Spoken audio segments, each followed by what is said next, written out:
Doctor, మా రిలేటివ్కి creatine 2.5 ఉంది. గుండె ప్రాబ్లం కోసం సిటీ కొరోనరీ యాంజియోగ్రామ్ చేయమని చెప్పారు. చేయొచ్చా?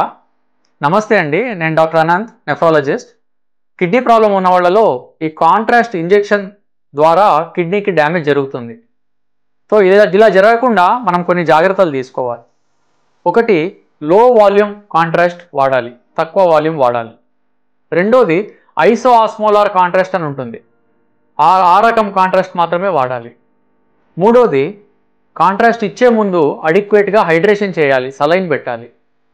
నాలుగోది, కొన్ని నెఫ్రోటాక్సిక్ డ్రగ్స్ ఆపేసేయాలి.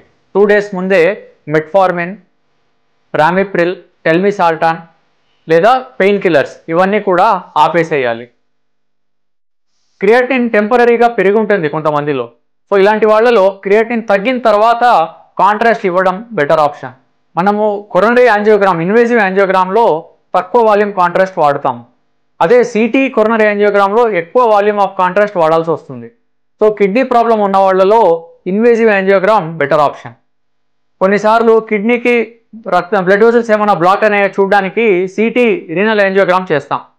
కిడ్నీ ప్రాబ్లం ఉన్న వాళ్ళలో కాంట్రాస్ట్ లేకుండా ఎంఆర్ఐ యాంజియోగ్రామ్, ఎంఆర్ఐ చేయడం బెటర్ ఆప్షన్. సో మీకు క్రియేటినిన్ ఎక్కువ ఉండి మీకు కాంట్రాస్ట్ యాంజియోగ్రామ్ చేయాలి అనుకున్నప్పుడు ఒకసారి మీ నెఫ్రాలజిస్ట్ని కన్సల్ట్ చేసి ఒపీనియన్ తీసుకోండి.